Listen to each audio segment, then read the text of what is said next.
Hi. How's everyone doing today? Ooh, I know. No. I'm not doing the whole react, do loudly, don't worry. But I'm Purna, and I'm here to talk to you all about how you can create a breakthrough content strategy for LinkedIn and beyond. But first, I have a question. How many of you know how tall the Statue of Liberty is? Anyone? Oh, AJ. It is 300 feet. Well done. It's almost like I planted that.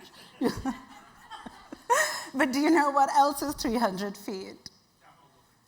Is it? Oh, I did not know that. The Capitol building, as someone said. It's the Big Ben in London. If you took the Hollywood sign and stacked it 6 times, one on top of the other, that's also 300 feet. It's also the amount of content that we scroll through on average on our phones every single day. Yep. Did you feel a little twinge in your thumb? Me too. It's so much content that we have to compete against. But then all of us in this room are adding to that content. The question, how do we stand out and not just disappear? An issue that we often see is that we put our focus on being present everywhere that our audience is, right? Of course, you're like, my audience is there, I need to be there. But being present is not the same as being prominent in a way that stops those thumbs from scrolling and grabs attention. That's what we'll focus on today. How can you be super prominent? How can you stand out? And to do that, I'm going to share 5 tips to create breakthrough content. Let's start with tip number 1, which is tailoring your content to your buying committee. Okay. The first thing we do when it's time to create a new piece of content, the tendency is to start with this question, right? Anyone do? Most of us start to ask this question, and I was like, what do I want to say? Well, if you remember one thing from my presentation today, remember this. Switch the question. Your content is all about your audience, right? So it's never, what do I want to say? It's what do they want to hear? But who is the they exactly, right?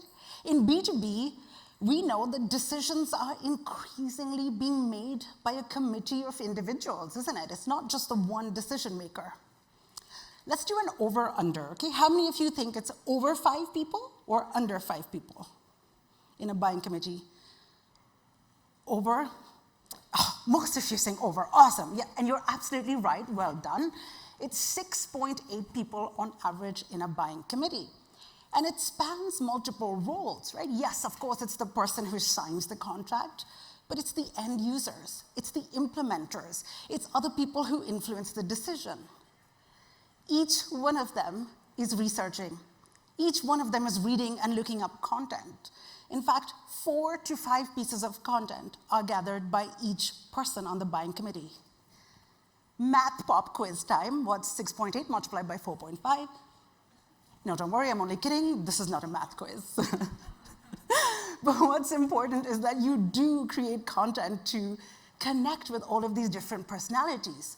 Why? Well, especially in the times that we're living in right now, when you can cultivate these relationships across the organization, it helps to overcome the biggest thing we're seeing, right? Reshuffles, people leaving, people moving on.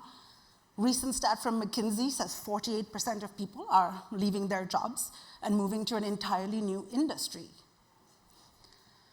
Our buying cycles are long. We invest time and effort and resources into building these connections. If you're only focusing on 1 or 2 people, if they move on, you kind of have to start over. And nobody wants that, right? So build those connections. And when people leave, if they go to a new organization, you now have an in there too. So it's really mutually beneficial. How do you do this? You want to be able to engage with the different key personas in your content. And it's a lot easier than you might think. Here's an actual example from Outreach, where they have tailored their content slightly differently for 2 different personas.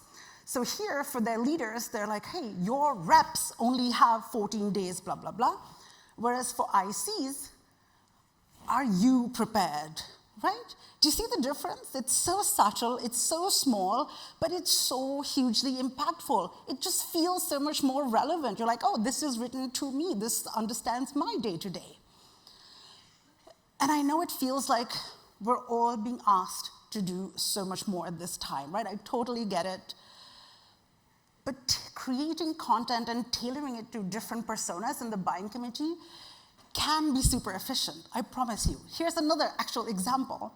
It's from Steelcase, where they invested, great resources into creating a really fantastic research report. What they did, though, was they took different aspects of it and used it to connect with different audience personalities. So they pulled out all of the key stats that would appeal to HR professionals, because that would be the end audience that would actually buy. And in pink, that's what you see. And then in blue, they also created content, or they pulled out relevant stats for the end user, who would be the individual contributors in the company. One research report, two different audiences. Super simple, super effective, right? We just got to make our content work a lot harder. Now that we know who we're talking about, now it's a question of, well, what do we say, right? A big question I hear all the time is, I don't know what to say. Like, what ideas should I have? What's going to work on LinkedIn? Think about this. It's very karmic. If you add value for your end user, you're going to build your own authority and credibility. And this is especially true on LinkedIn. Our members believe that the time they spend on LinkedIn is an investment in themselves, in their professional and personal development. So if you can give them the type of content that they come to LinkedIn for, you're already giving yourself a leg up. So help them achieve their goals, both personal and professional. For example, here we've got Destination Canada that's sharing marketing tips and tricks that businesses can use. Or we have Baker Tilly that's talking about last-minute tax considerations that investors should think about. It's super helpful. If you help them now, they will remember you later. It's as simple as that. And how long are our buying cycles on average in B2B? Yeah, 69 months on average, isn't it? Your audience has different questions at different stages, right? They will have varying degrees of awareness. So make sure that your content isn't just talking to them at one point of awareness. You want to balance it out. For example, Solace here, and I'll move out of the way, they are having a research report right at the top of the funnel to talk about these industry trends and what's changing. Middle of the funnel, they are doing education in the form of guides. And then for bottom funnel, it's, of course, your free trial. You see, you want to meet your audience where they're at so it feels very relevant to them and their needs and their goals. How many musicians do you think want to be a one-hit wonder? Probably not many. And so neither should your content strategy be very one note. As you're creating content, you want to think about balancing it across 4 key categories, right? Think about industry. What are industry trends? Do you have any commentary on the industry? Any points of view? Then you have your own brand. Who are you? What do you stand for? What are your values? What drives you? Share that. Then, of course, product or service or whatever your offering is. Those are your expert types of content, your demos, your FAQs, your how-to guides, right? All of that. And then the one that people forget about the most, which is your people, right? Your entity, your company doesn't just live by itself. There's people that run it, there's people that engage with others. Share some of your leadership, share some of their leadership tips and tricks, share some career advice, share an insider point of view of what it's like to work with you.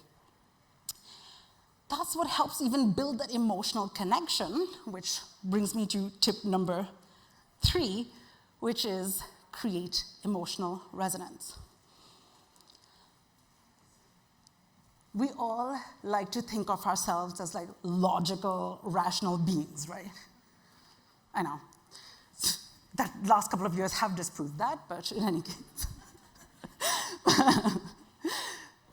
But when it comes to purchasing, you've all heard this old adage, right? We buy on emotion and justify later with fact. We don't, facts tell, but stories sell. And time again, even in B2B content, research has shown that emotional campaigns far outperform rational ones in terms of long-term commercial effectiveness. Simply put, great creative creates an emotional connection. Now, when we think emotional, we tend to think of those tear-jerkers, right? But that's not the case. Appealing to emotions does not have to mean making somebody feel emotional. Rather, it's simply the sense that either that they like you, or they can trust you, or they feel confident in you, right? It's the relevant feeling on the part of the audience. And there's lots of different emotions, as you know. We have to pick which ones we want to go with. And I'll share a few different approaches.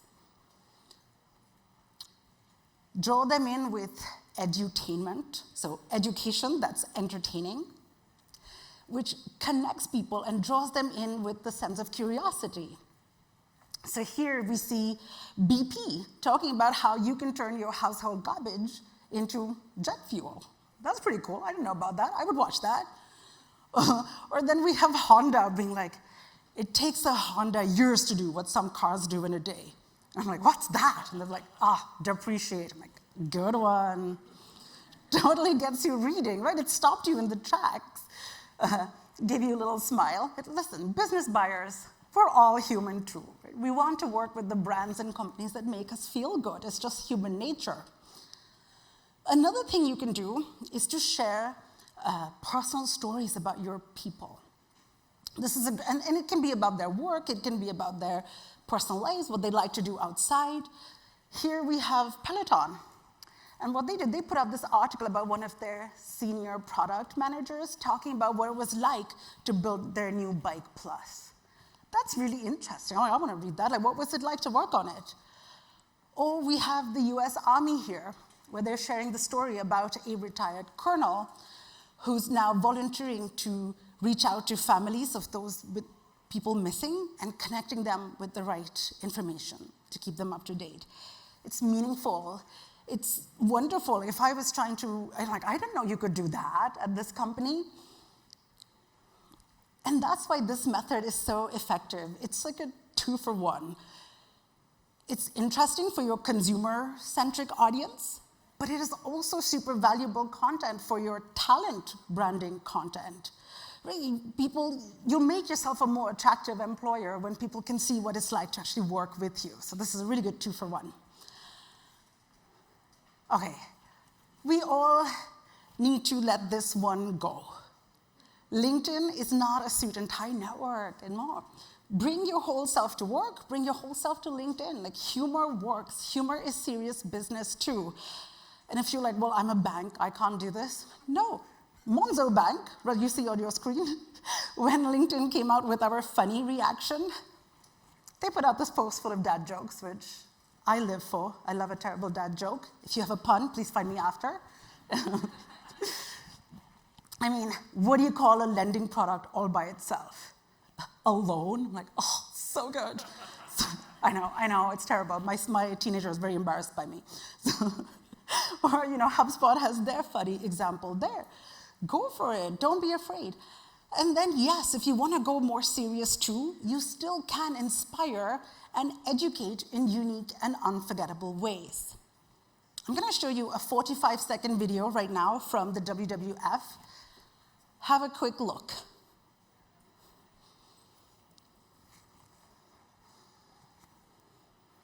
Drum roll.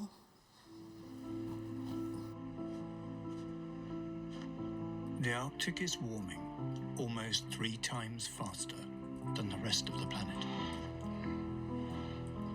changing the Arctic ecosystems forever, causing destruction around the planet.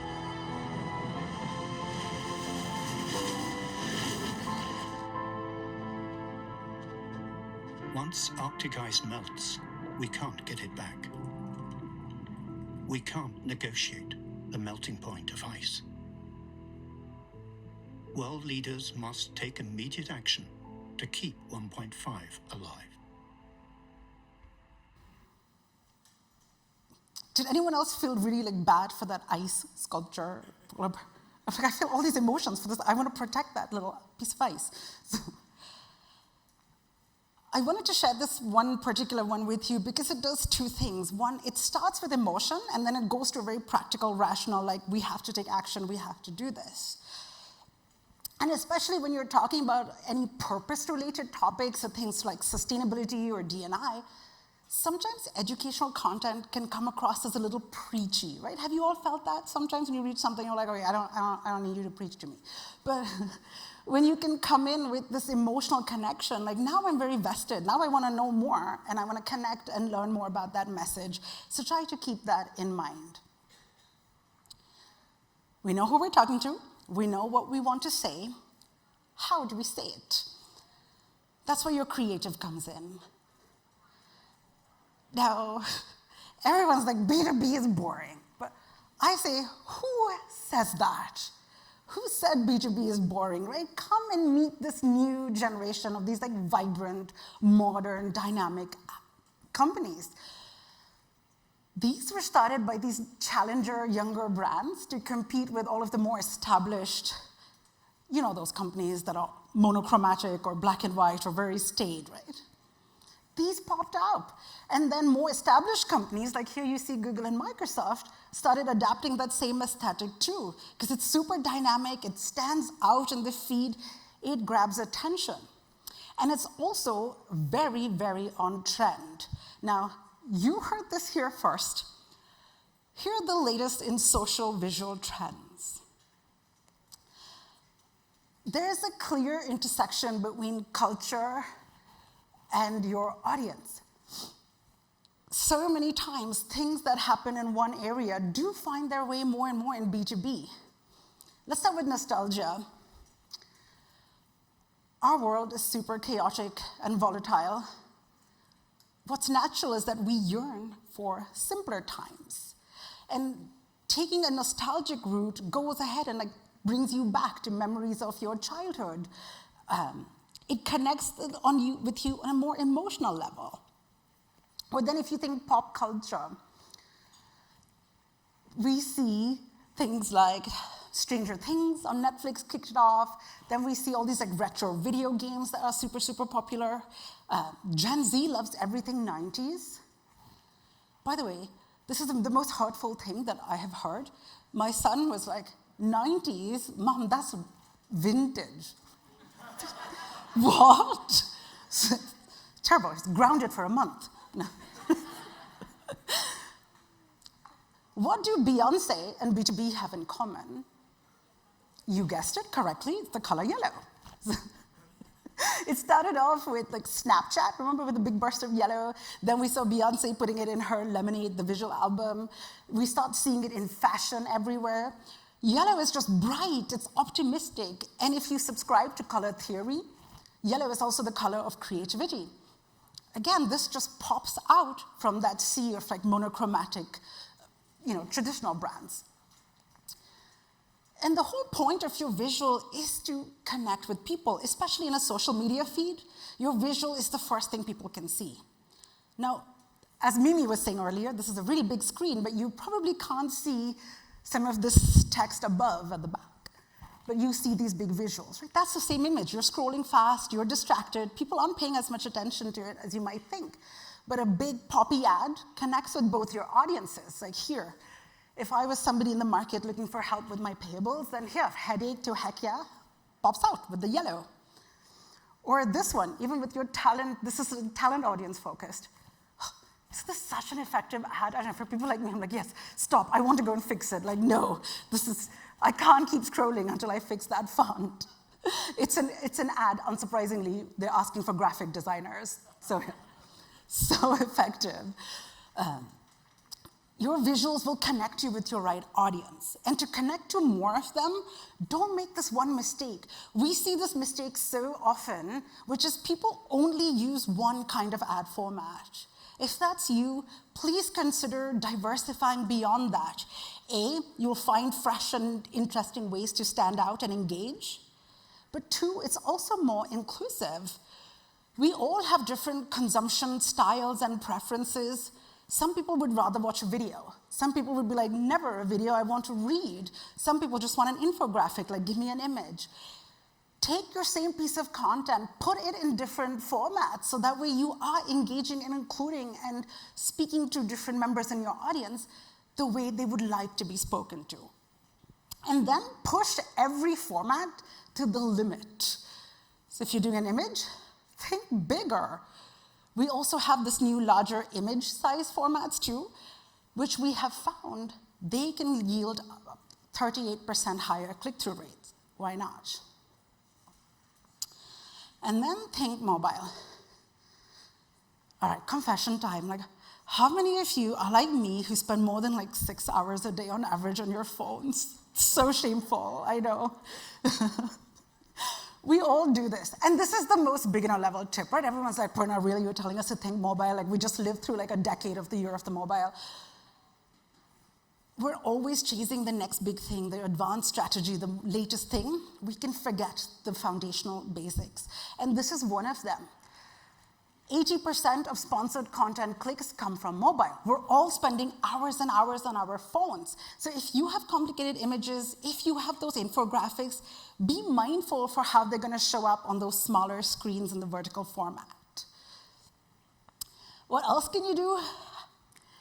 If you have little videos, you can make them look like animated GIFs. By the way, I'm team GIF, not team GIF, so find me later if you want to argue. But movement can help capture attention, right? Since evolution, our species has sort of evolved that if it moves, we have to go and look at it. So if you can take a little video and like loop it with some little activity going on, it's grabbing attention. This isn't overly dramatic. This is not those flashy strobe lights. Like, none of that is good. But something subtle but still effective can go a long way. And if you are using video ads, then 2 tips for you. The first one is please include those closed captionings. Of course, it's great for accessibility, but it goes beyond that. Many of us are watching on our phones, as I said earlier, and many of us will be watching on mute. So you don't want to lose attention straight away and have them just scroll past. So do that. And then we worked with research partner VidMob, and they found that the first 10 seconds are what is most important. That's what's going to hook people. So put your most important or the most compelling information in the first 10 seconds, and they'll be more likely to watch more or your whole video too. Simple enough, right? Finally, at social media, we're going to put the social in the social media. Very often, if you're feeling overwhelmed, and we all have those days, right? We're like, oh, there's so much to do, there's so much to create. I have writer's block, I can't write, what do we do? Don't worry, you don't always have to be creating. You can still drive the engagement that you're looking for by curating content, especially for your organic ones, right? You want to be always on. Try to think about sparking dialogue. Share stuff that your audience might find valuable, interesting, from people they're interested in. The key is don't simply reshare it like that. Add your point of view. Even if you disagree, you can do so really respectfully in your content. The key is to start that dialogue, bring that engagement, get those comments, get dialogues with you in the comments, or even commenters dialoguing with each other in your comments. Those are also the key metrics to track. So often, we put the emphasis on how many likes did I have, how many followers, right? You want to collect all those eyeballs. That's secondary. The first thing you should be really looking at is engagement quality. Think about, am I putting out really like valuable content that gets people engaging, gets them talking to me, get them talking to each other? And you know, this helps you a lot. You will get brilliant ideas for content from your comments too, so keep checking that out too, your content section. And like I said, it's also very karmic. You put stuff out that lots of people are engaging with, you're going to start showing up in their network, right? Because they've interacted with your post. So now what happens? You get those increased reach and like and things that you're looking for. So focus on one and the other will follow. That's what it really means to be prominent versus present, right? Every day, we're scrolling through the Statue of Liberty's length of content. Take these simple tips and you can stand out. You will be the signal, not the noise, right? So to recap, again, it's very logical. Think about who you're speaking to and tailor content for that and for everyone in the buying committee. Add value with your content, give them value, and they will come back for more. It'll help you be seen as more authoritative and more credible. Make sure you're creating emotional resonance to really connect them, and level up your creatives. Finally, put the social in social media. And to help you do all of this, I created a little checklist for you. You can take a quick pic of the QR code to do that.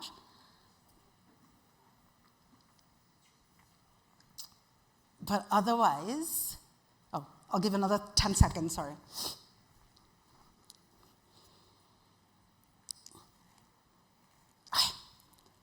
With that, I want to say just a huge thank you. So grateful to have been here with you. Thank you so much. And I will be around later if you have any questions. Bye-bye.